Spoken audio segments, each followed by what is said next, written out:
Welcome back to Project Command. Today, I'm joined by Jake Ryks from the St. Paul Fire Department. Jake is a firefighter, instructor, IAFF trustee, co-host of the HazMat Guys podcast, host of the Hazard Class podcast, and the host of the brand new Out of Service podcast launching this June. Through years of conversations with fire service leaders, innovators, and operators from across the profession, he's developed a unique perspective on leadership, culture, technology, and the future of the fire service. In this episode, we talk about his journey through the fire service, lessons learned from podcasting, the role of technology in modern fire departments, and what it really takes to move initiatives forward and get meaningful work done inside complex organizations. Jake, thank you so much for being here. Of course, man. We were talking before, but man, that radio host voice comes on and it is Dude, good. As soon as the sultry. It's well, you know, sultry. It's a lot like, well, thank you. It's a lot like the radio voice. You know, when you're on scene, right before you key up the radio, you go like 2 steps deeper. You know, you get your radio voice on. Exactly. Yeah. So, well, I always joke when I do my show that like I have the same spiel I say, which is like, you know, I don't know, 4 sentences at the top of every show. And I go from a normal casual conversation, all right, we're going to start recording, hit it. And then it goes into this, like, I like black out and then I pop out. I pop out on the other side of this, these initial sentences into the show. It's kind of funny. Yeah. Yeah, you know, you kind of develop this, like, the podcast habit. Once you've been doing this for a little while, you know, the interview, you have, like, a set way you start your interviews or whatever. So, which actually I'm pretty eager to hear about, you know, kind of your journey in the podcast space because you're doing a bunch of them. Oh, man. Yeah. But before we get into that, just maybe introduce yourself a little bit to the audience and kind of tell us a little bit about who you are and your journey. Yeah, so Jake Ryks, as you said, I work for the St. Paul Fire Department of Minnesota. I'm currently appointed to Rescue Squad 1 and HazMat 1, which is on our Lower East Side. And so that's been kind of a journey to get to that point. I've been with St. Paul for a little over 7 years now. I worked for a part-time department before that, and I worked for a paid-on-call department before that. So I've went through a couple departments. Prior to that, I've told this story before, but I went to vocational school for fire science. I didn't ever graduate because I didn't know that I needed to take certain classes. So despite having a 4.0 for 2.5 years, I didn't get a 2-year degree. So that's another story too. But yeah, I've been around the fire service for a little over a decade now, and kind of carved my niche into HazMat. You know, whether I initially knew I wanted to do that or not, I've found a strength in it. And, you know, sometimes, and, you know, I've spoke about this before, but sometimes it's not a matter of like what you're the most passionate about. It's like, what are the needs of the place that you work or the void that you see in the market. And HazMat was that for me because, you know, it is generally an unsultry field. People don't necessarily want to dive super deep into that. But nonetheless, as firefighters, we're expected to know it and understand it and provide service in that area. So having a specialty skill in that thing makes you uniquely qualified inside the fire service, especially in an agency like the size of mine, you know, not huge by national standards, but the biggest in Minnesota. We have about 500 members, just under 500 members. So it's, you know, it's very easy to become like a number on a board. And so finding your niche inside of that world allows you to, you know, have a name for yourself. So that's kind of how I landed there. You know, I also, as I was getting into HazMat, I worked at an environmental consulting company. I started out as a cleanup contractor and then kind of rose my way through the ranks there and eventually became the training director for that company. Built their internal and external training wings, doing HazWOPER, confined space, other like industrial safety trainings. And then eventually I was kind of poached from them to work for the HazMat Guys, who are based out of New York City. And so now I work for them. I manage their online learning platform and their social media. And then through that, ended up starting the podcast, getting into this whole thing, training across the country, you know, traveling with them. And yeah, it's been a kind of a wild ride. And ironically, I say, you know, as much as I'm kind of known for HazMat, I consider myself a much better firefighter than a HazMat guy, right? But there's a lot less people to compare yourself to in the HazMat world, so you end up rising through the ranks a little bit differently. But yeah, despite the fact that oftentimes when I do these interviews, I talk about HazMat, which is fine because I very much like that too. I am also extremely passionate about, engine company operations and truck company operations and, search culture and all these other things that are kind of hot buttons in the fire service too. Yeah. So that maybe rounds out a little bit of who I am. Right? I've also been married. It'll be 11 years in July. I got 2 kids, a 10-year-old and a 7-year-old. Oldest is a daughter, and then my younger is a son. And so we're chaos with that, and we stay very busy in this house. Yeah. Man, you got excuse me, you got a lot going on, man. Yeah. Excuse me. It's good. It keeps me out of trouble. So how'd you get in with the HazMat guys? What was your first kind of foray into podcasting? So there's two layers there, right? The first one is, so there's a conference that's in Minnesota where I live called Cold Zone. And I was there a few years ago. And at that time, I was the training director for this consulting company, but I was in a class with Bobby Salveson, who is now my boss at the HazMat guys. And ironically, he gives me grief about this. I was scrolling through LinkedIn in his class, and I saw that they had a job posting for a social media manager. And I was like, I worked in marketing prior to being in the fire service. I worked in sales for T-Mobile, and then did pretty well, and then transitioned into marketing. Mm-hmm. And then, so I was like, I have a marketing background. I have had a graphic design company since high school. Like, I understand the space. Technically, at the time, I didn't have a single social media entity. I didn't have Facebook. I didn't have Instagram. But I wrote them a cover letter and was basically like, I want to work with you. You don't even have to pay me. Let me prove to you that I can do this job. And if I can do it and you want to keep me, then we'll talk about what I'm worth. And then they took a flyer on me because the truth was my resume was yeah, I know a lot about HazMat, or, in a relative scale. And I have somewhat of a background in marketing, but technically I'm not a social media marketing person at all. And so I was like, I am pretty confident that I'll be able to do this. And so I roll in with their team. And I kind of start working through learning social media marketing and managing this whole thing. Then eventually, after a month or two, they're like, okay, we like you. How about you also take over our online learning platform? And then I started teaching for them, and it just rolled from there. So through that, and now it's public knowledge, but at the time it was not, that we planned to make this, for lack of a better term, empire, which was the HazMat guys was kind of the pillar in the middle, and then they were going to sprout all these other podcasts underneath it. And so that now is called Command Media Network. It was just recently publicly announced that we were going to do this in collaboration with a podcast called Volley House, which is for volunteer firefighters. That's super popular as well. And so those two heads of house kind of started this conglomerate called Command Media, which is basically going to be we're hoping to have it be basically like Barstool Sports for emergency services. It's going to bring all these podcasts from around the country into one centralized hub that they can kind of collaborate with one another and share ideas and work with one another. So, but this was way before that was public knowledge. And so they were like, we're going to start these shows. And so I was talking to them and I was like, I at the point, I don't even really super remember if it was them saying, do you want to do it? Or me saying, what if I could do it? But there was a talk about what if I started a podcast? And I said, all right, I'll maybe start a podcast, but I'm not going to do just a HazMat podcast. I want to talk to people and learn stuff. One of the things I'm most passionate about in my life is just being a lifelong learner and trying to surround my people with that are better than me so I can try to absorb as much as I can from them. So I was like, well, what if I had this platform where I can just talk to the greatest minds in the world in things that I'm interested in? And so very oftentimes it is firefighting, right? It's talking to, someone like Dennis Laguerre or Ray McCormick, or pick the person. I've probably talked to him on the show.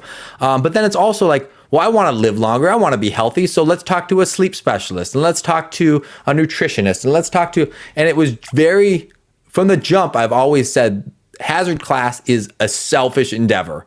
I want to talk to who I want to talk to because I want to absorb as much knowledge from them as I possibly can.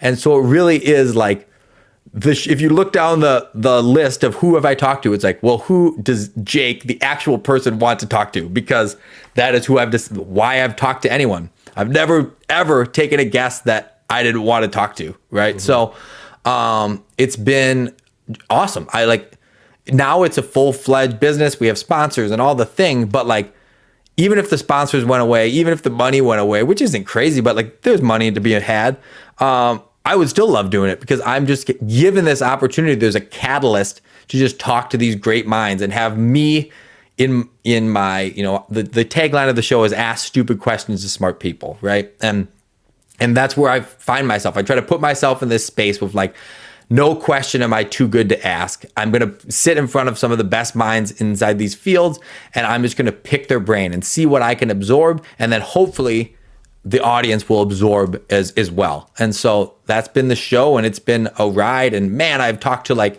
people that I just can't even fathom that like I was able to talk to people like John Norman and you know Ray and Dennis and like all these people that are just like titans of industry, and a lot of them, you know, have become my buddies on the backside of it, and it's crazy. Just like I feel catapulted into this new, you know, ecosystem. Yeah.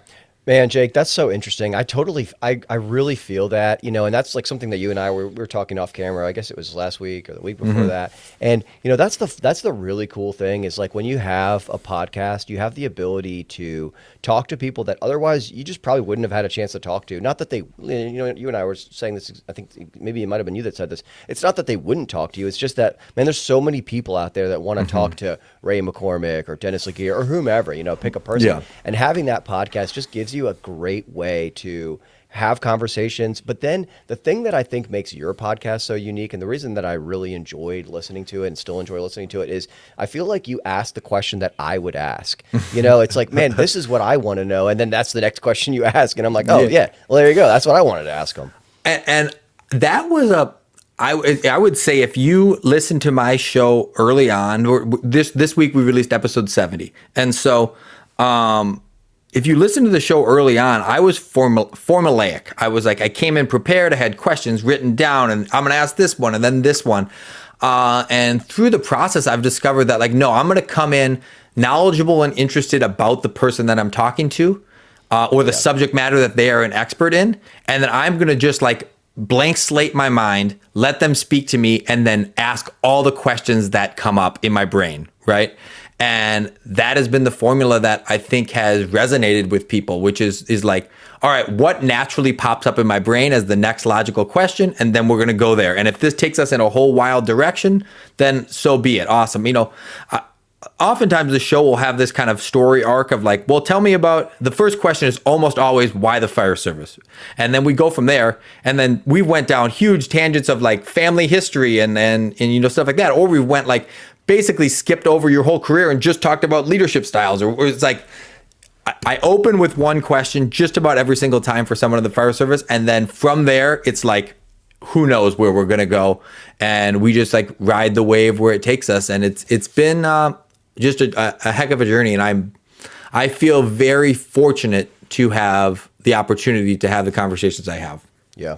Well, let's talk about some of those conversations. So, you know, I had an interview that I did, man, I guess it was probably 3 or 4 months ago with a guy, Alec Wands. I think you and I talked about it. Yep. Super cool guy. And his podcast, The Chief Exchange, he's talked to over 100 different police and fire chiefs. And so one of the things I really enjoyed asking him about was like, okay, man, you've talked to all these chiefs. Like, what have you learned? You know, like what are the coolest things you've kind of pulled out of that? And so I guess I'd kind of give you the same question. So you've talked to all these different people, sleep experts, drone experts, operations guys, engines guys, truck guys, HazMat guys. What are some of the things that, and it doesn't have to be the best or whatever, what are some of the things that pop into your head like, that was a cool conversation. I took something cool or unique away from that? The through line that I have consistently seen develop is when I talk to a lot of chiefs, especially like command chiefs, like battalion chiefs, street chiefs, people that deal with the frontline worker more so than, I mean, I have talked to administrative chiefs and went down that route, but you know, I don't technically foresee myself ever going into administration. If you knew me better, then maybe someday you will. But administration is not my thing. That's not your cup of tea. It's not my thing. But I could potentially see myself becoming a district chief or a battalion chief, and so I want to soak the knowledge out of these people. And the constant through line that I see is that job is about taking care of people. It's whether taking care of people means making the correct tactical decisions for your the civilians or the firefighters that are operating on a scene, or it means mitigating problems in the station, or it means like enforcing the rules in one way and not the other, or it means understanding who the people that work for you are so that you can approach them in certain ways. But over and again, these people, these successful people, the admired people in these positions say it's all about taking care of your people. And I almost laugh at it at this point because they say the thing and I'm like, what, did you listen to last week's podcast? And like, you're just regurgitating the same advice, but it's like these people that are successful in these roles over and again say, it's all about the people. Take care of the people and everything else will work, right? If you make them feel supported and appreciated, they will train. And if you make them feel supported and appreciated, they will come to you when they have a problem, and so it can be solved. Coming from a line firefighter, I can tell you that the chiefs that I appreciate the most, I know, and they know me, and there's a mutual respect that comes there, and it allows for way more work to be done and way more high level successes because of that relationship. And it just takes time and effort to develop them.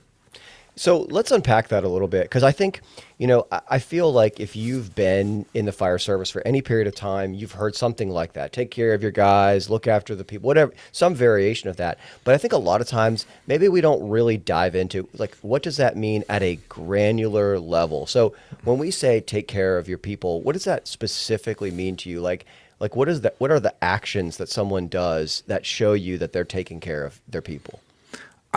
I think it starts with knowing them.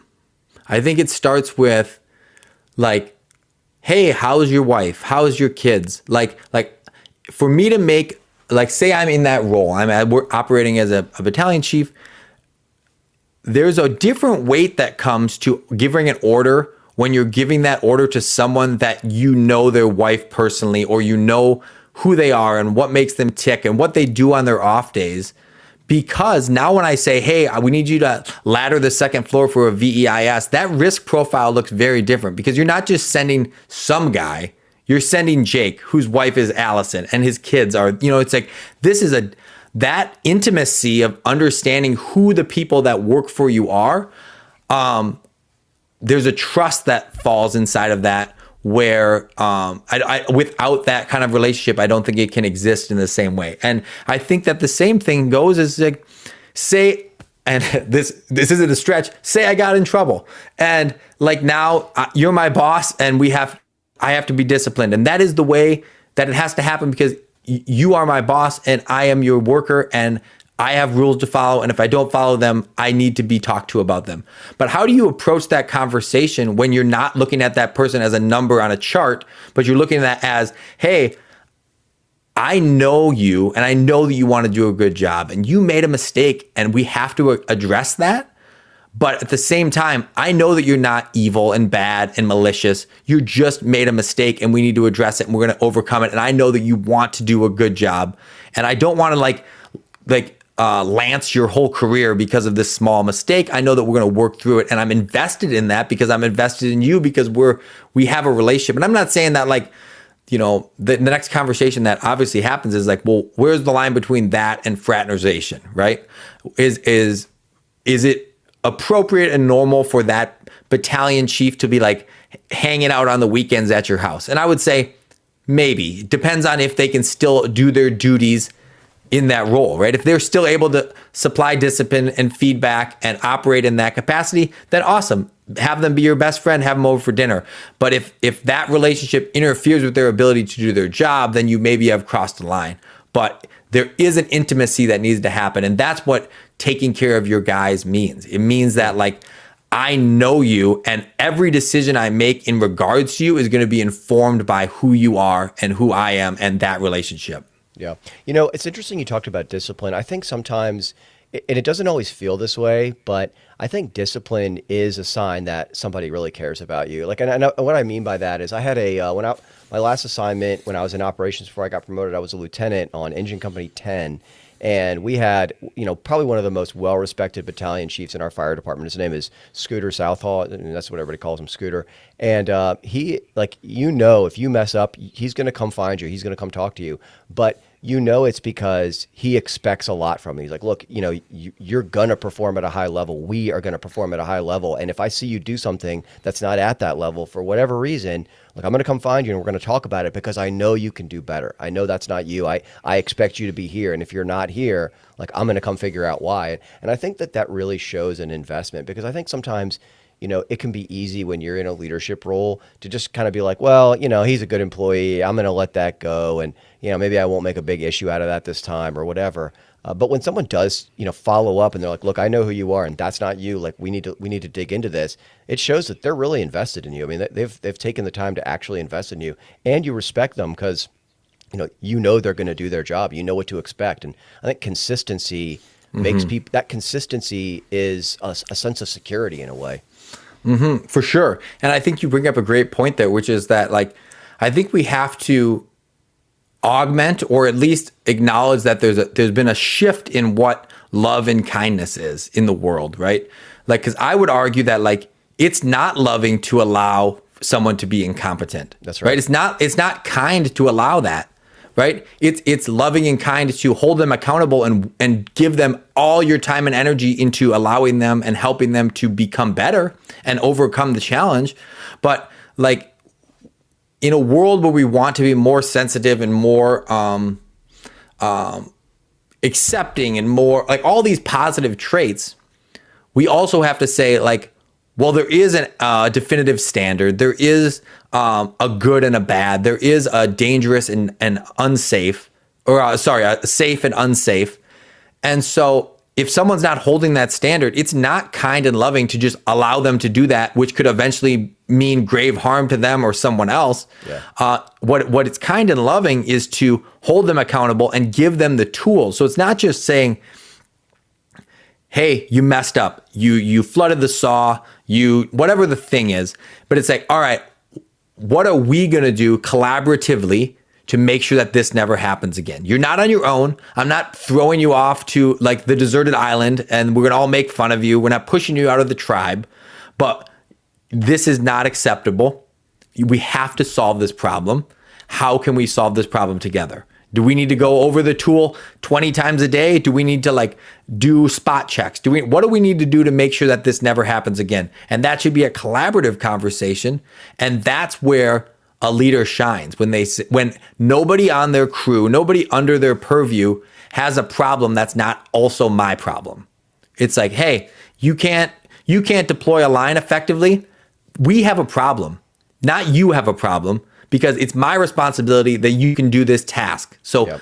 Me and you together are going to figure out how to solve this problem, right? And that's where you get that collaborative leadership, that humongous buy-in from the crew, right?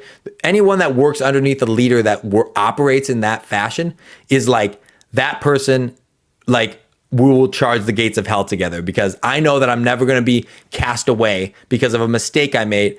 Everything that I do is a reflection of them, and likewise. And together we will accomplish whatever we want to accomplish. Yeah. And I don't know if you've had this experience too, and certainly we don't have to say names, but sometimes, when it comes to that kind of stuff, you almost learn more from the bad leaders than the good leaders. I'm sure you've had at some point in your career somebody you worked for that was just a terrible leader, or maybe not terrible, but just a bad leader. And man, one of the things that jumps out to me, I had a supervisor, I won't even say the rank, just to keep it as vague as I can. And the number one thing I remember about this person is a total inability to accept ownership for anything. Mm-hmm. Like, whenever they made a mistake, it was your fault. It was that guy's fault. Mm-hmm. It was that engine company's fault. It was the dispatcher's fault. It was the battalion chief's fault. It was the citizen's fault. And, the other thing, in addition to kind of like losing respect for that person, it also created a culture where it was like, we don't take accountability. When things go wrong, we just look for who's to blame, and it's definitely not us. And it was so interesting because another supervisor took over not long after that, and it was totally the opposite. And I could see how fast that culture shifted to, no, look, when we make a mistake, we own it. We say, look, that's my fault. I messed up. I wonder, have you had any experiences where you learn a lot from a bad leader? Well, but before I even touch on that, like I will say exactly what you said is one of the biggest lessons that my captain now pushes. My captain now, he retires in December. He's been on the job for 30 years. He's awesome. He's more than anything tactically has he ever taught me. He's taught me how to like manage people and how to support people. And one of his biggest lessons is that we win and we lose as a team. So like everything has to be us, and you will gain more credibility on this job by making a mistake and owning it fully than you will ever by not admitting your mistake. 1,000% right. 1,000% right. You know, there's the classic Jocko Willink book on it, Extreme Ownership. Practically every firefighter's read it. But the message is like the amount of respect you have for someone when they go, "Hey, that was my fault, guys. Like that's on me." It just immediately it's you think it would go down because you're like, well, they're gonna think I don't know my job. They're gonna think I'm incompetent. But it's the opposite. When someone just like raises their hand and is like, "Ah, that one's on me," your respect always goes up for that. It does 100%, and 100% of the time it goes up. 100%. Yes, you're dead right. And there's one other thing, and this is kind of an awesome tactic that he uses when we do our hot washes or post fire debriefs. We had a fire yesterday, and we did this thing there. He demands that you find something that you did wrong. So it's not a matter of talking about like, yes, there's time for back pats and handshakes and high fives or whatever if we crushed it. But he says there's never a time where you couldn't have done something better. So what is the thing that you didn't do as good as you could? And you could have did it fine, but you could have did it a little bit better. Yeah. And so if we want to truly optimize our responses, optimize our performance, it's not about recognizing what we did correctly. It's about recognizing all the small ways that we could optimize the thing. So post fire, we sit around and we go, all right, yep, yesterday, I'll give a perfect example, right? So I have my own thermal imaging camera, a Seek camera that fortunately, thank God, Seek sent me to use. And so I love it. It's amazing. But my gear was sitting in my car for the last week because I was on vacation. And I came back and I threw my gear on the rig and I didn't check it. It was just like, I wasn't thinking, back to work. And we're on the way to that fire and I go to turn my camera on, dead. And I'm like, oh, all right, well, I can do whatever I need to do without a camera. It's a nicety, but it's not a necessity, right? And so I didn't have my camera. And so we go up, we originally arrive at this scene. A report is that there's a victim on the second floor. I'm like, all right, sounds good. We'll go find him. And then we get in there, we're searching, which went totally fine. No problem at all. Cleared that room, cleared this room, cleared that room. Can't find anyone. All right, actually, no one's in there, that the family says. Okay. And eventually we could not find the fire. We were like, where the heck is this thing? Search and search and search. Eventually we poke a hole in the wall. We find it in this wall. If I would have had my camera, I would have found that fire faster because I would have seen that the wall was hot. So while it didn't end up being the end of the world, we still were able to do our primary searches effectively. I was able to say, hey guys, and this is in front of my crew, right? I made a mistake. I was lazy with my preparation today. I didn't check that my thermal camera battery was charged. And because of that, it prolonged the time for us to find the fire. And so it's like, there's my ownership, right? Technically, all the operations went totally fine, right? Nobody outside of myself would have probably even known that I made that mistake. Owning that mistake is a lesson for everyone in the future to say, hey, maybe I should make sure I check my batteries in the morning, right? And so that's an example of how we do that. I have this theory, and I'm coming up with it right now on the spot. So if it comes out awesome. Stupid, forgive me. So I know you've seen how emotions are contagious on emergencies, right? For sure. You go to a call, you got, somebody all worked up on the radio. They're giving a really, they're screaming on the radio. The next unit shows up. That's contagious. Now they're really worked up. So I'm sure you've seen that. I one of the things I think too is those like that, the ownership, that is contagious in the moment. It makes the other person want to find something that because they see you, they see the courage it takes. They see like, this is the kind of person who's confident enough in their ability and their skills and their job knowledge to say, hey, I made a mistake. And they know I'm not going to look at Jake and go, oh man, he didn't have his thermal imaging on. What a bum. He's confident enough in himself to say that. They see that. Now they want to find something that they did wrong, because they're like, well, I want to have some of that courage too. I wonder, what do you think about that? I think you're dead on right. I think that it's such a tribe culture inside the fire service that everything is contagious. Yeah, that's what I was trying to say. Well said. That's it right there, Jake. Negativity is contagious. Positivity is contagious. Joy for the day is contagious. Totally right. Everything is contagious. So ownership is contagious. That culture. That's why I just did a different podcast yesterday or 2 days ago, and I was talking about the importance of surrounding yourself with people that are better than you, or at least on the same trajectory as you, right? And I believe you should always have someone mentoring you, and you should always be mentoring somebody. You should always be inside of that sandwich. I love that. And with that, because if we've already established, and I truly believe that everything inside the tribe of the fire service is contagious, the people you surround yourself will be what you become. Mm-hmm. You have to surround yourself with people that make you better. And they don't necessarily have to be super senior. They don't necessarily have to be super technically precise or something like that. But they do have to be aspirational for better, like improvement. Like you could have someone that, for lack of a better term, is a numbskull and they're bad at the job. But if they want to be better, they are still someone that's worth being around, because their drive to achieve will be contagious to you for your drive to achieve, and it'll work. And so you have to be very discerning about where you place yourself, what companies you're bidding on, who you're spending your time with, because I've seen it over and over and over again, which is, oh, this guy's rising through the ranks and boy, he's really making a name for himself. Then he bids, like, I don't know how your system works, but you bid a company and now you're surrounded every day with these people, and well, fell off the map. You never hear about that guy again, because the culture that they've surrounded themselves with, it's so difficult for one person to change the culture of many. It's possible, but it is not easy. You have to be very strong-willed in your resolve to be something, to overcome the people around you. But if you surround yourself with people that are like-minded, the sky is the limit in what you can achieve.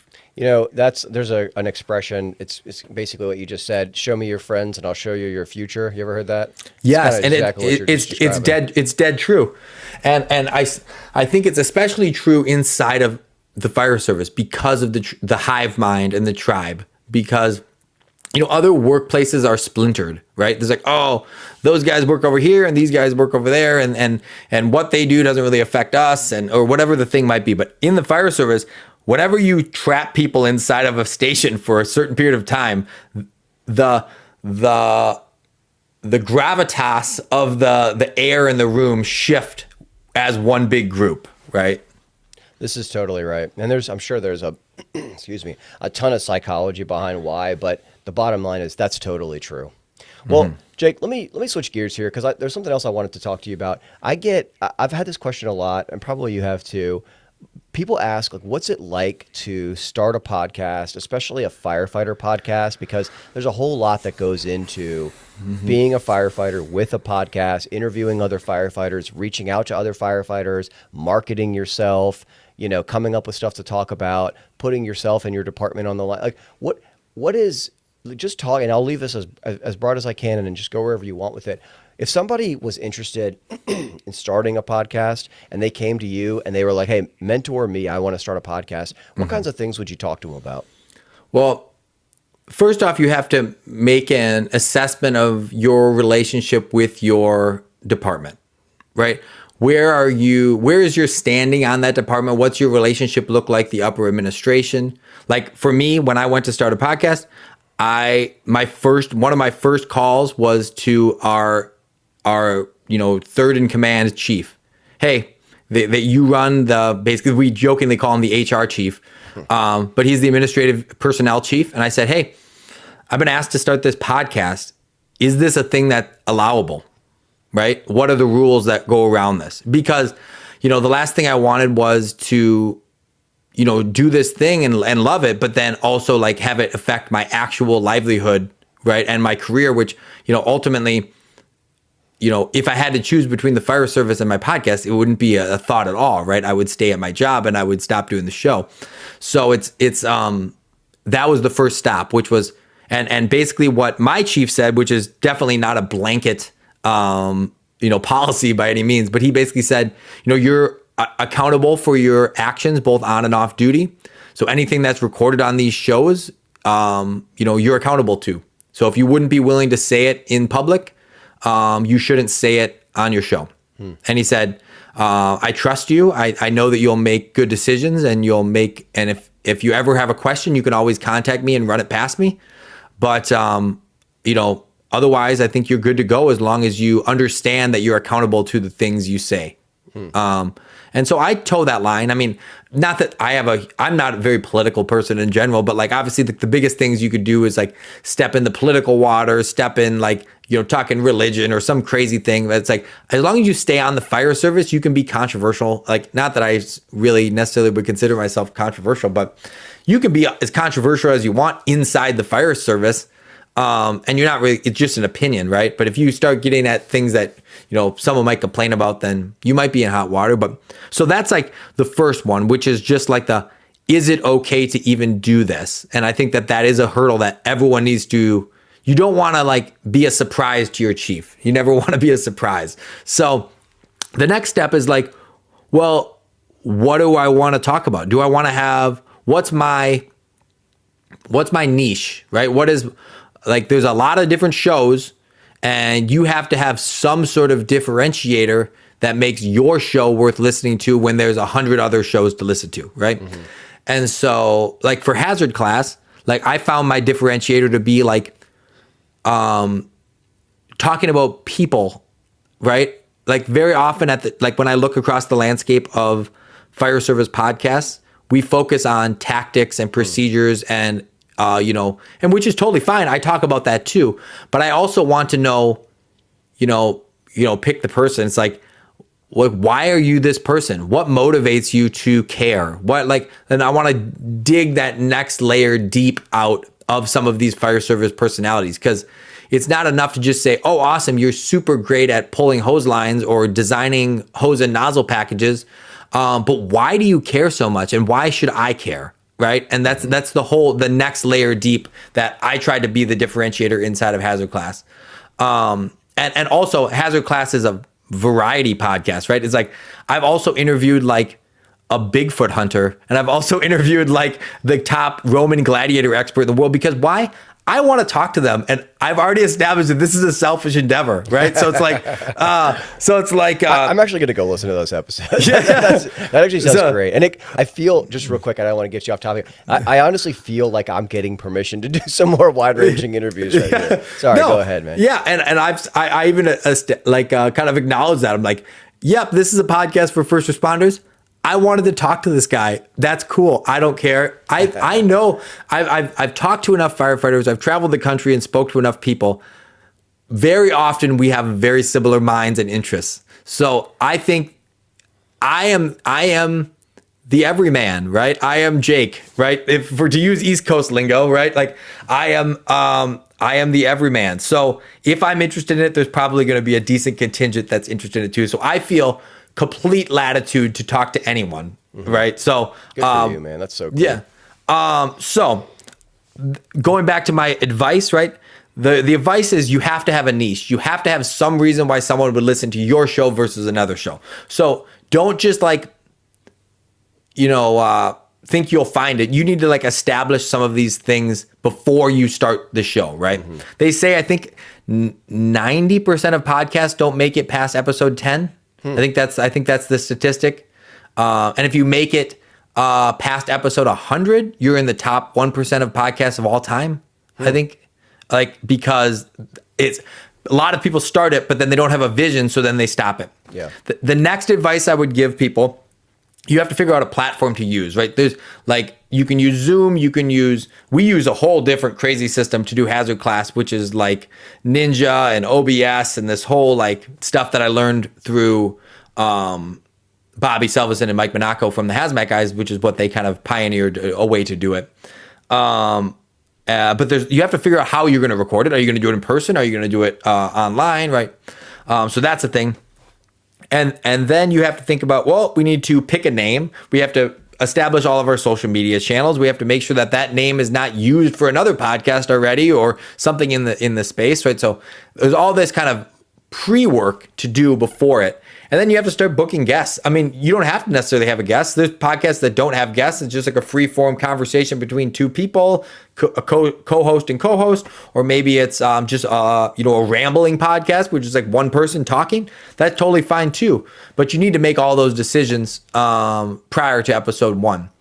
And then the other thing is, I always joke that the podcast is like the icing on the cake. It's like the most enjoyable part of running a podcast. I get to have these awesome conversations with interesting people, but that's not the work. That's ultimately the product. But like the work is getting that conversation out to more than the two people involved in the conversation, right? Because you could have the greatest podcast of all time. You could have the greatest guests with the greatest questions and the greatest stories. But if nobody sees it, then like you're just calling into the void. So the actual business of a podcast is marketing. It's social media marketing. It's figuring out how to get that product out to people. That's the actual work. The actually producing the podcast is like a joy. It's super easy and super fun and super enjoyable. But the work is actually distributing it. So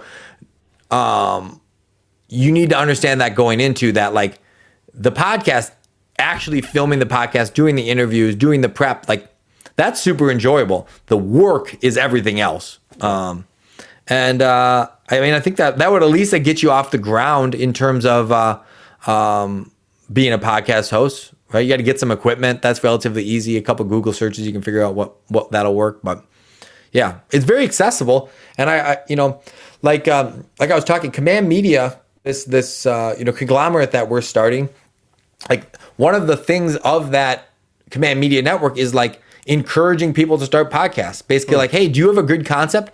Give us your pitch. If we like it, we'll bring you on board to Command Media. We'll teach you how to do everything. And then, for a period of time, we can manage some of the things and hopefully we'll teach you those skills over time. And then you take over those things from us. But yeah, and then you're part of that conglomerate. Like that's a whole nother thing. But like, if you're interested and you have a good idea and you have the wherewithal to put it into action, like make it happen. Like there's no reason to not. Yeah, just like with anything else in life, the big differentiator in things that succeed and things that never get off the ground is execution. Sure. Ideas are a dime a dozen. I think there's one of my all-time favorite quotes is that at every level of an organization, there are people that are great at diagnosing a problem and telling you why it can't be done or telling you all the challenges, but it's such a select group of people that'll raise their hand and say, let me take care of that for you. And I think what that speaks to me is like at some point you also just have to go do it. You can do all the things in the world, but at some point you got to go out and pull the trigger. And I think you're right on, man. Like if you have a good idea and you want to do it, like just get out there and do it. And look, if it doesn't work, it's not the end of the world. Just go give it a shot. For sure. And you also have to have appropriate expectations for yourself. Yeah, that's right. Right? Like you got to come into it and be like my mentor in this whole podcast game, Bobby, was like, all right, dude, if I'm going to teach you how to do this, you have to guarantee me that you'll do 1 year of episodes. So 52 episodes. So if I'm going to teach you, you got to give me at least 1 year. And for that year, I need you to just keep producing shows. I don't care if they suck, and I don't care if nobody listens to them, but you need to make that many shows. And then we'll decide if this is worthwhile or not. Because if you listen to just like some of my early interviews and stuff like that, I go back and I'm like, oh my gosh, it's like so brutally cringy and like, that's a sign of growth, right? You should always look back and be like, ugh. Like that's a sign that things are going better now. Totally, it means that you're moving in the right direction. So, but you have to allow, like basically Bobby was like, don't look at your viewership numbers for a year. That's really, really difficult to do. Impossible. It is. Impossible. It's good. It's good advice. It's like when you're trying to lose weight. Oh, don't get on the scale. I'm going to get on the scale. Your viewership numbers become like crack, right? Yeah. You're just like put out a show and like look at it every 5 minutes, right? But it is really good advice because ultimately it is undue stress to you. Your job when you're producing a show is to say, I'm going to make the best quality show, in my case, with the best quality guests and the best quality guests and the best quality conversations, and put those out into the world and then hope that it resonates. And if I get so caught up in the idea of, this episode got this many and this episode got that many, so I'm going to change something. It's like, no, focus eye on the prize, best quality guests, best quality interviews, and put those out to the world. And it will allow you to function with a lot less stress than you would when you're kind of hover parenting the analytics. Undue stress is the right way to put it too. Yeah, that's exactly correct. No amount of stress will change the outcome. Unfortunately. Yeah. Interesting. Okay. Well, let me ask you this. So let's get to know Jake the guy a little bit. Jake the person. Let's do it. What podcasts are you listening to personally? I have I listen to a lot of podcasts, but I have only one currently that I am like, when it comes out that day, it's and it's super random. I don't even know. I'm not even particularly passionate about this group. I'll get to it before I tease it out. But I just listened to one episode, and then all of a sudden, like I got in this weird fold. This podcast is really like inside joke heavy, and all of a sudden, like I'm like super in. So it's called Lonely Island and Seth Meyers podcast. It's basically the Andy Samberg and the guys from Lonely Island, and then Seth Meyers, and they just every week they recap like a digital short they made for Saturday Night Live, and one of the like the episodes of Saturday Night Live that was in. And I don't watch Saturday Night Live. I'm not particularly passionate about the Lonely Island, but they're just like four friends, and they're genuinely happy to be talking to each other, and it's light. There's so much stuff in life that's like heavy and stressful, and I'm constantly doing this and this and this. And that podcast is just like, it feels very much like sitting around at the kitchen table at the firehouse, like shooting the shit with your friends, and like everyone's happy to be there. And so it's just like this light, happy, like decompression in the car when I'm driving around. But that is the only one that I'm like hyper religious to in terms of like when it comes out on Tuesdays. I listen to it every week. But no, I listen to The Scrap. This like with Corley Moore, who's been on my show. I've been on his, and he's awesome. He's just like such a good dude. Everything you would hope he would be. He is just such a great guy. And so like I pop into that depending on who's on. I still listen to Rogan, right? I think that's pretty classic, but Rogan is very much like, who's the guest? I'm more interested in who the guest is, which is probably a sign of a pretty good show. Yeah, totally. Because it's kind of independent to the host. It's, well, who's the guest? Am I interested in what they're talking about? Right. And I also, I think that he's a very, very good interviewer. And so I, as an interviewer, like to listen to good interviews because it like is inspirational to figuring out the craft. Sean Ryan, I'm a sucker for military interviews. I think that just means that I'm like a middle-aged white man. I think it's like yeah, that's right. But it's so I like that. I'm very bop around, but I also I listen to a lot of audiobooks because I do. Oh, yeah. So like a lot of the time in the car, I'll have different people that, I'll get messaging from like a publishing company that's like, hey, we have XYZ guy who just wrote this book. He's interested in doing this show, like doing Hazard Class. And, so then I will not interview an author on the show unless I've read their book. That's I've read a bunch of books because of that. And so oftentimes if I can get the audiobook, that's what I'll do because it's a little more efficient for my life to be able to listen to the audiobook of their book. And then I'll... Sorry, I didn't mean to cut you off. No, yeah. I was going to say, what's your favorite book? Or give me top 3 My favorite books. book in general? Yeah, give me some of your favorite books. The number one is a no-brainer, which is Tribe by Sebastian Junger. Huh. Have you ever read that? No, I'm going to write that down. It's like, it is the most resonant book with members of the fire service I've ever encountered. Like, I buy extra copies on a yearly basis to give out to my friends because it is hands down. It's basically talking about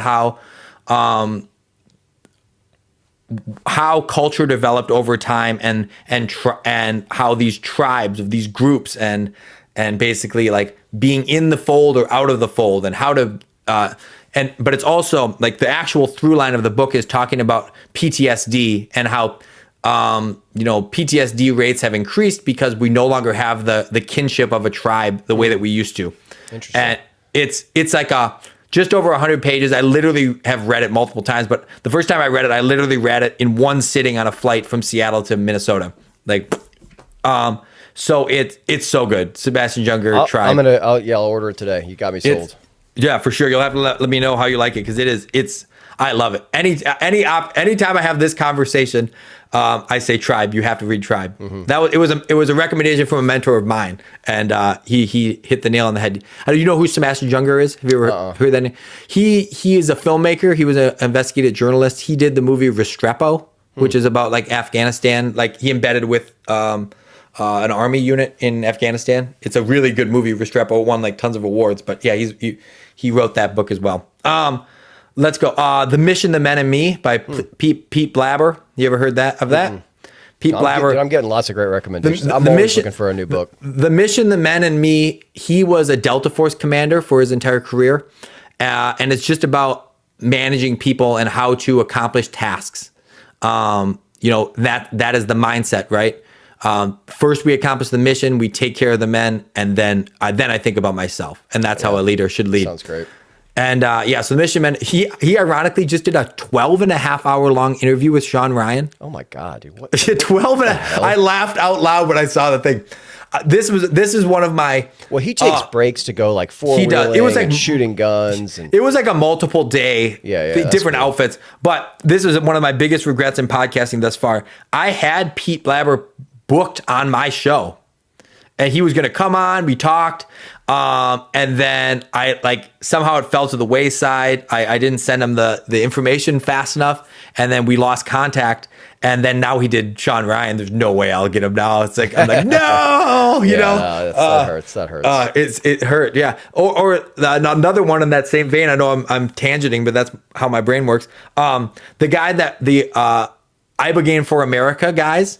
They were just on Rogan, and then they went and they passed this legislation in the White House with President Trump, and I was trying to get in contact with them like 3 weeks before they were on Rogan, and then they were on Rogan. I'm like, no, you'll never get it. Never, no chance, right? Yeah, exactly.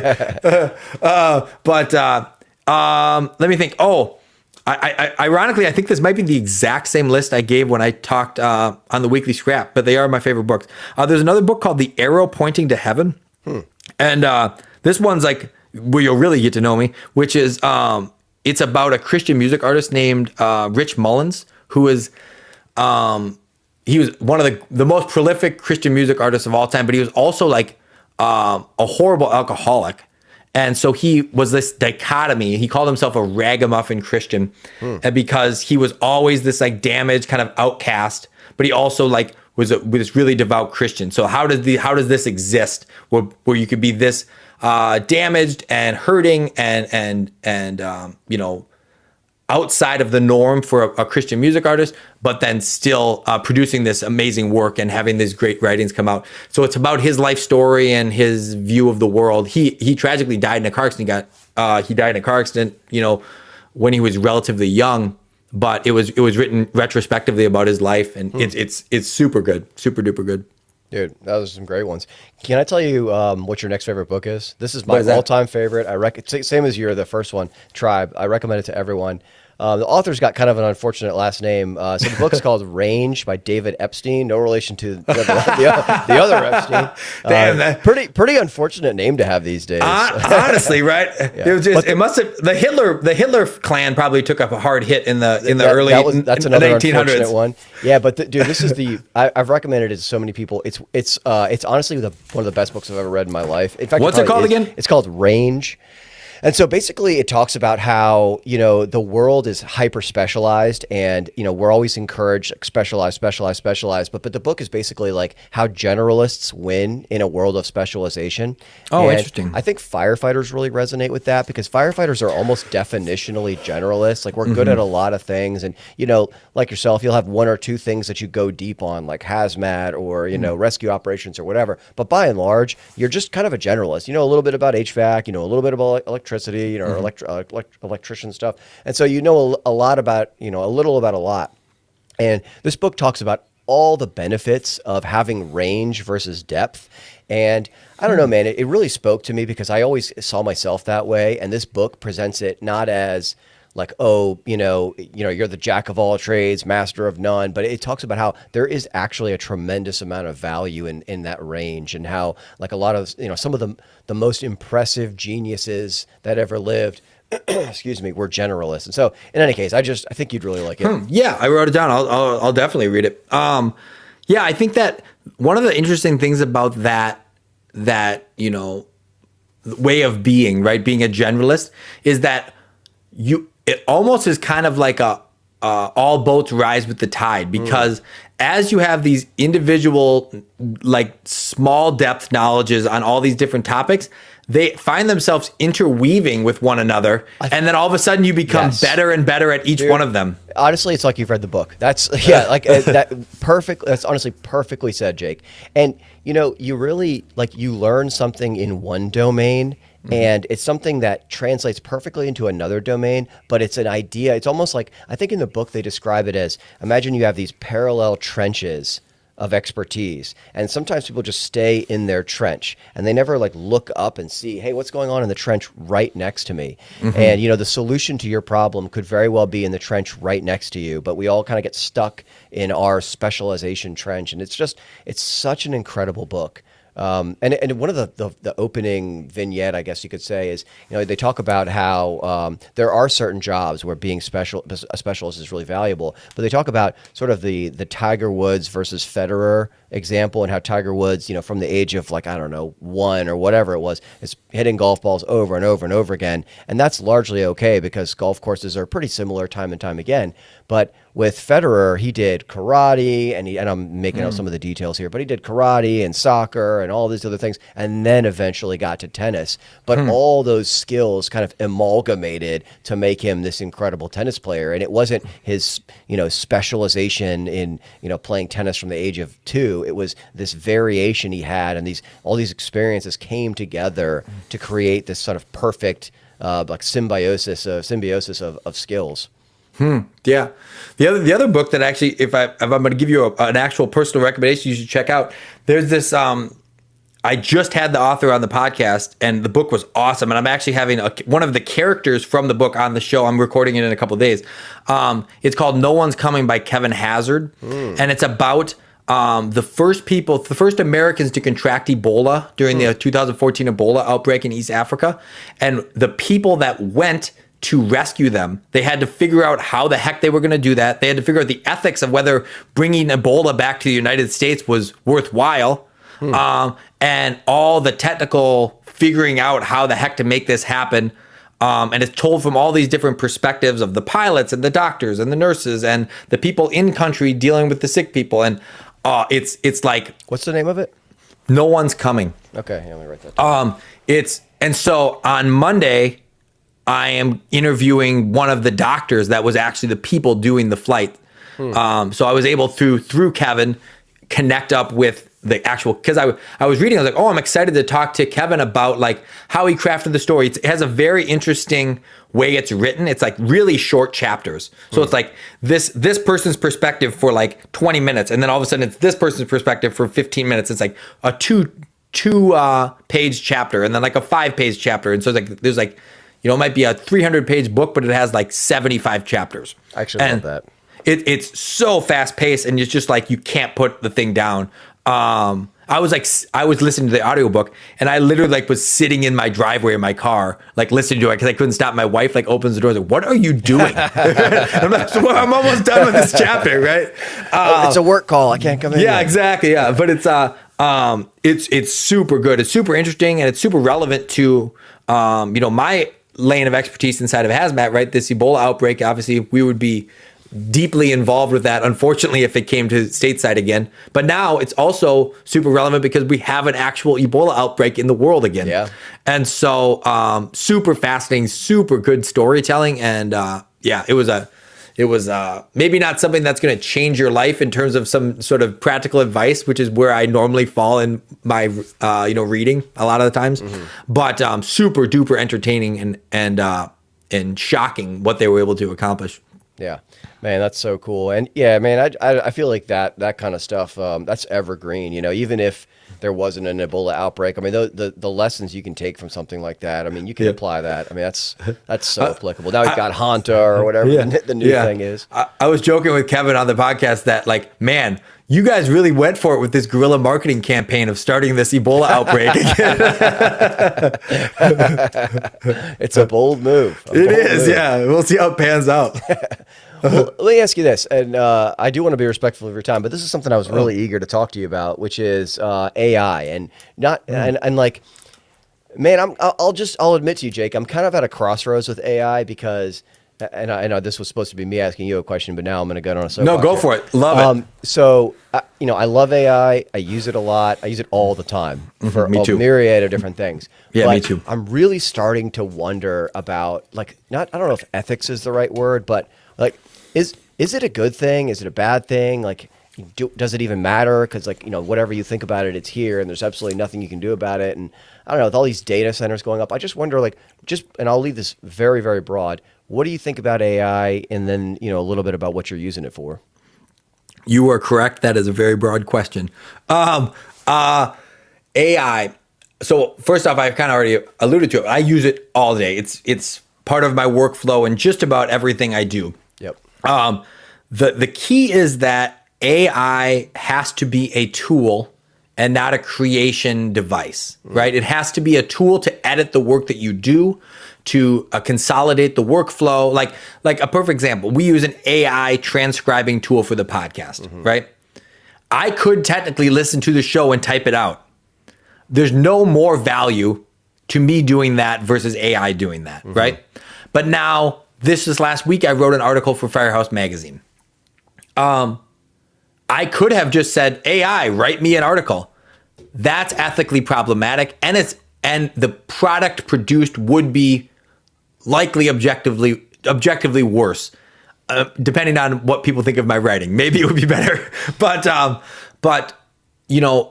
if I say we'll talk about how I did not do this actually in this article, but I have in the past, which is like, I write an article and then I upload it to an AI source and say, check this for spelling and grammar, right? Or like sentence structure. So the human brain has created this piece of art. Call it art. It's not really art, but you know what I mean. They've created this thing that once there was nothing, now there is something. And that came from the human brain. To use a tool to sculpt it in a way that makes it better, more grammatically correct, or replace this word with this word, I don't think that necessarily is that problematic. I think that as long as you're using it inside of a toolbox where now all of a sudden 45% of your article is written by not you, that I think becomes ethically problematic. And then the other thing is, we run the risk of dumbing ourselves down by relying on this to solve all my problems, right? Yep. Like take it into my world of HazMat. Like, I need to know a lot of foundational knowledge to be able to make good decisions. I could just like GPT, hey, what am I supposed to do if this happens? And it would probably give me some sort of vague answer that I could maybe follow and it would maybe be partially correct and maybe not best practice, or, that's problematic once again. So it's like, you have to use it as a tool for what it does. And I don't think right now, and there will become a time, I'm sure, in the probably not so distant future where some of the reasoning models and stuff like that do work well enough to like supplement some normal human decision making. But I think as it sits currently, we need to make sure that there's a heavy human hand in any time that AI is used for decision making. Yeah, well said. And beyond that, I think that it's a wonderful tool. It's the best way to use AI currently, I think, is like as a way better Google, a way better search engine, right? I need to find this thing, and you can write your prompt to say, hey, tell me why this is like this and give me the sources for where you found this information, right? And then you can go and fact check it right there. It'll give you the sources to find it. And, that's how people should be integrating this every single day in their life, because it's just a better way to find information. Yep. But when it comes to like creating art, be that actual physical art or, content production that is meaningful. I don't see a huge ethical problem with like, hey, can you write me a caption for an Instagram post? Like nobody's looking at that caption for an Instagram post for depth of knowledge and like art, right? Yep. But if you're going to write a blog post or a magazine article, they're looking for human understanding and reasoning in that, and I think it's a disservice to the general public to have it be created in a different way, unless you're upfront about it. If you want to say this article was written by XYZ, AI engine, then like you can choose to partake that or not. Mm-hmm. But to present it as anything but not human derived would be, ethically problematic, I would think. Yeah. What do you think? So, by the way, totally right. I couldn't agree more with everything you just said. What do you think about AI and just like the cultural impact or the societal impact? With like, whatever you want to go with it, like data center construction or, its use in schools, use in college, what it's going to do to the job market. What do you think about all that kind of stuff? Do you think maybe it's overblown? What are your thoughts? I think that the general populace is always scared of the end of the world. And I think that, when we swapped from horses to cars, we were worried about it. And we swapped from, leather buckets to steam engines, we were worried about it. And, pick the thing in the world that innovation killed the last and made a new. And we always thought that was going to be the definitive breaking point for society. Mm-hmm. So I think that if we use history as our guide, we will prevail as a society, and like we don't have a Skynet in the future, probably, right? We probably have a difference. Do I think it's going to affect the job market? Absolutely. I think that like, we are coming to a thing where, AI will do a lot of tasks better than some. I'm not worried that AI is going to take my job, mm-hmm. right? It's not. Right. So there will always be a new career. You just have to, in the job market, be malleable to, I think that we should do whatever the best outcome is. I've always been a fan of meritocracy, right? And that's AI, human alike, right? The best thing should win. So if say a secretary is going to lose their job because the files can be organized by an AI system more efficiently and for less cost, we should do that.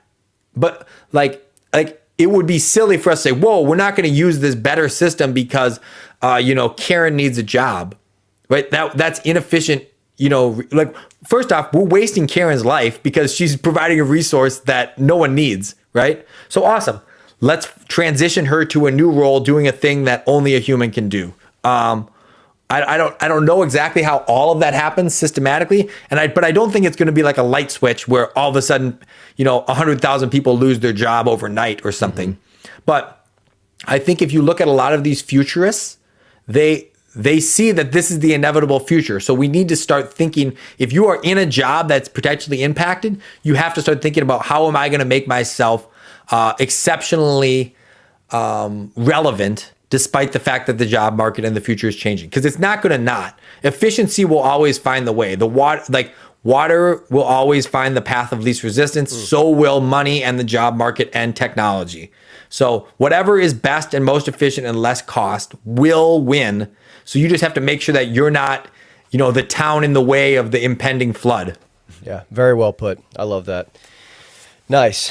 Well, man, I just want to pause on that for a second, because I think there's a lot of wisdom in what you just said. I do think that it is very normal to be afraid of what's coming next.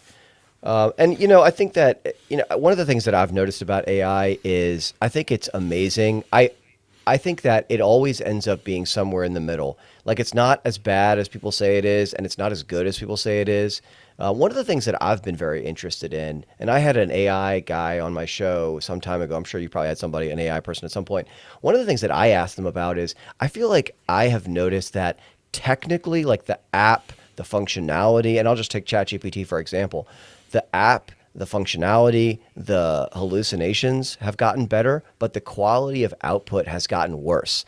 And I think partially because in the beginning, late 2022, early 23, when you asked it to, create something, you gave it a prompt, it was pulling from, legit data created by a human, whatever. And now you have this scenario, or this situation where AI creates data, which goes onto the internet, which another AI model uses to create data. And so you have this sort of like, AI centipede of data. And, not that there's anything inherently wrong with AI data, but, if you were to take a picture of yourself and put it in ChatGPT and say, recreate this picture of me without any changes, it'll change it slightly. And if you did that 17 times, by the time you get to that 17th rendition of it, it's a totally different person that you're looking at. I mean, it could be a completely different person. And so I think that there's this thing that's happening where, and maybe there's a way to kind of, have AI put higher weight on human created data or whatever. But I have noticed that the output in some ways has gotten worse while the technical functionality has gotten better. What do you think about that? I think you're dead right on that. And I don't know what the exact recourse is to that. I think that you're probably right in terms of like weighting the data sets differently for human created information versus not. I think the other thing with AI that is sometimes not understood is that each one of these models is better at different tasks. Yeah, exactly. You're exactly right about that. So you need to understand which model you're using and why you're using it, and pair the task you're trying to accomplish with, the thing that you're trying to do. Like an example of this might be if you're trying to do deep learning, understanding something on a deep level, like Perplexity is amazing. So is Gronk. Gronk is really good. If I'm trying to do like image generation or creation, like Google's Nano Banana is unbelievable. I use GPT all the time. GPT is kind of like the best at being the generalist, if you will. The day-to-day, yeah. Yeah, I actually the generalist. just did an episode on exactly this topic. Like, here's what I use this one for, here's what I use that one for. I hadn't heard of that Nano Banana one. I have to check that out. Nano Banana is crazy. It is like an example of Nano Banana, like it's kind of a simple task, but doing it in extremely high res is really impressive. So like we were just down at Universal Studios with my family, and we took this picture of us next to the Universal Globe, and in the background there was people, because there's 1,000 billion people at Universal Studios. And I was able to upload it to Nano Banana because my wife makes like photo books for all the trips we go on. And I was able to say, these 3 people leave, everyone else remove. And it made like a ultra high res picture with just my family in front of the Universal Globe. I love that. I'm actually going to check it out today. And it's like sold. And it's like, oh, cool. This is a task that like technically I probably could have done in Photoshop. It would have taken me a long time and have been kind of arduous. But like one prompt, this person in the black shirt, this person in the red shirt, this person in the green shirt, leave, remove everybody else, render it in high res, go. And the other thing, if I would give one more piece of AI advice, is that learning to write good prompts will change your life inside of the AI sphere. Like understanding how to communicate with it and what kind of depth of prompt it'll just drastically change the output. Like they're completely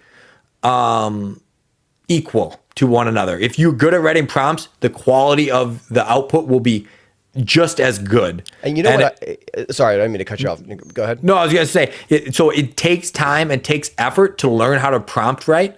But if you do it, you will be paid back in full for like the output of the product.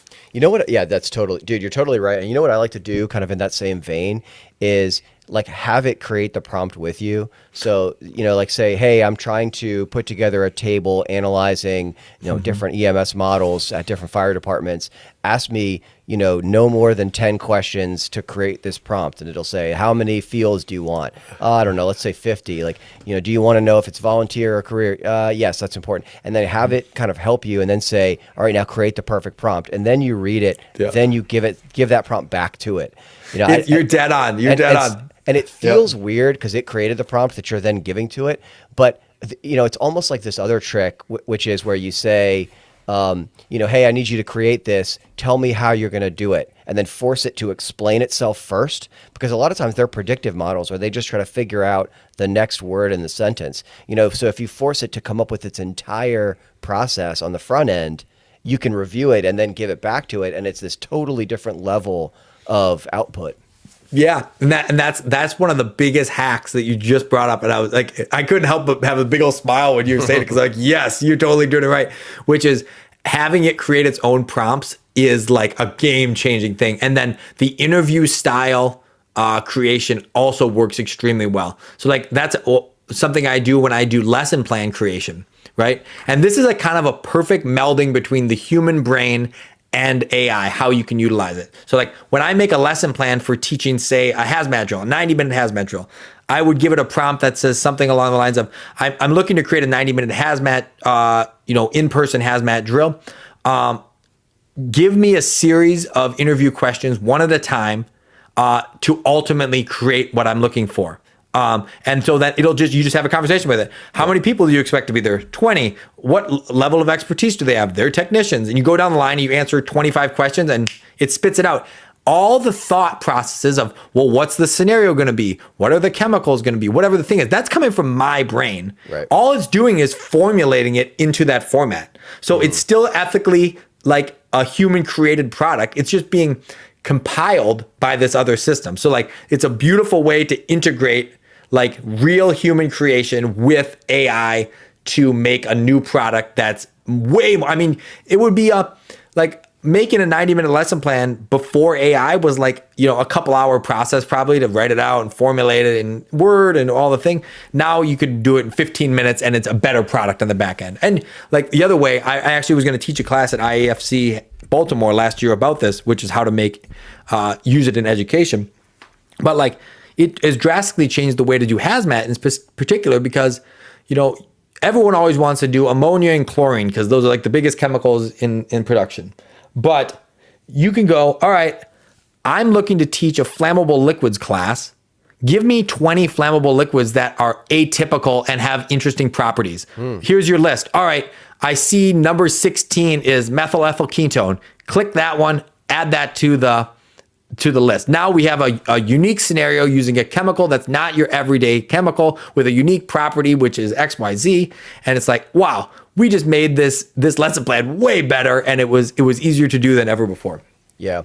I'm wondering, do you ever do the kind of brain dump where you put on, like, this is like my kind of go-to maneuver. I'll put on my AirPods, I'll hit the dictation button, like the little microphone at the bottom, and I'll take my dog for a walk. And I'll just say every single thing that's on my mind. I'll be like, okay, I got this project. We started it in 2018. It failed. This is why it failed. I think it's going to involve this. I think I'm going to need 5 people. Oh, but you know what? Now that I'm thinking about it, I'll probably need 10. And I just like freaking rant for 25 minutes. And then I, hit the transcribe and I say, all right, now put this together and help me organize my thoughts. And then it gives you like by section in bullet points or whatever. And it's a way to kind of get the thoughts out of your head in front of your eyes and then be like, okay, well, that's dumb. Check that off. Okay, let's dig into that a little bit more. You ever do something like that? I haven't. No, but that sounds amazing. I'm gonna try it. Dude, That it's the way to go, man. Because I just rant, and then you can contradict yourself, like, oh, forget that last thing. Let's go with this instead. That's actually one of my go-to maneuvers, the brain dump, I call it. I have just started doing like the dictation feature, which I've never done before, which is like man. straight up have a conversation, which is like, hey, I'm thinking about this. What do you think about that? And then it responds, and you go back. It's like just this conversation, which is a whole different thing. It feels lazy kind of in a weird way because you could just be typing it, but it is fun. Because the speed that you think is much faster than the speed you type. So like, I feel like to type, you kind of get stuck on an idea where if you just start talking and then, there's the conversation mode where you hit the little blue circle with the squiggly lines. And you, just like you said, you have a legit conversation where if I need to like kind of refine an idea on my way to work, I'll turn that on and be like, hey, I'm thinking about this. Like, what are some things I've missed? Well, you haven't thought about that. Well, what do you mean by that? And then you kind of just bounce back and forth. It's fun. Sharpen the idea a little bit. For sure. Yeah. It's fun. I enjoy it. Well, Jake, let me ask you one more question here, and that's that you said that you've got a new podcast coming out. Just real quickly, can you tell us, like, when's it coming out? What can we expect, and where can we find it? Okay, so we just filmed the first episode, and man, like we were talking after we filmed, like, man, if we can do this a bunch of times, this is going to be a hit because it was really, really fun. It's called Out of Service. It's me. And his name is Tyler DeLuca. He's the co-host of Volley House Podcast, one of the other owners of Command Media Network. And he's a volunteer out on Long Island. And he's just like a young guy like me, or I guess not as young as I once was, but youngish. And, it's about having the conversations that we have at the firehouse table and bringing those to light. It's like, let's be real and let's talk about crazy firehouse stories. And let's like the opening of that podcast was like us talking about nicotine and cigarettes for 15 minutes. And then we like transitioned into another thing and transitioned into a thing. And we were talking about like these foreign nicotine products that have obscene nicotine concentrations. And it's just like, well, what would you talk about at the kitchen table? But then, so that's kind of like the overarching theme. But the way that the show is actually broken out is that it's in like segments. So like we did a segment called like Price is Wrong, which is like Price is Right. But we like took portions of fire department equipment, and then I picked one, he picked one, and we tried to guess what it was cost, right? We did one that was like real or BS. We told a story about our life, and then they had to guess if it was actually true or was not true. We all these little segments. I think we did like 5 in the first show, but it's just like, we recognize that in the fire service, a lot of the time is sitting around passing time. And so we're just going to do that and hopefully have fun with it, and hopefully people will enjoy it. But it's a whole different thing, right? Their show is very much focused on the volunteer fire service. My show is very much focused on whoever my guest is and just like learning about them. This is just a chance for us to kind of BS and, be on topic, be off topic, have some fun. Dude, I mean this very sincerely. I will 100% listen to that podcast. I will 100% listen. It should come out here in the first week of June. I got to edit it today, ironically, and then it'll come up. And then it's gonna be fun. Like I said, I can't promise that all the episodes will be super great. I think that they will be, but I know this first pilot episode is a rock star. Yeah, so that's the hook, man. That's how you get people interested. Yeah, exactly. We got lucky with the first one. Nice, dude. Jake, thanks so much for doing this, man. This has been a blast. Let's definitely do this again. For sure, man. I know. Ironically, we look at ourselves, almost probably an hour and a half later, and we were like, well, what are we going to talk about? I was like, don't worry. We'll do just fine, right? Yeah, well, you and I said that the other day. Like, the less you script these, the better they turn out. And like just like you, I used to have these like really lengthy agendas. Like, all right, we'll get to this, and I'll ask this, and I'll either ask this or I'll ask this. And it's like, dude, nobody wants to hear that. People just want to hear like a genuine conversation. So yeah, like honestly, this has been a real blast. Super easy. Yeah, it's been super fun. We'll definitely do it again. Maybe have you on my show, and we can have the same conversation, but through a different lens, maybe. I don't know. Hell yeah, looking forward to it. For sure. All right, take care, my friend. You too. Good to see you.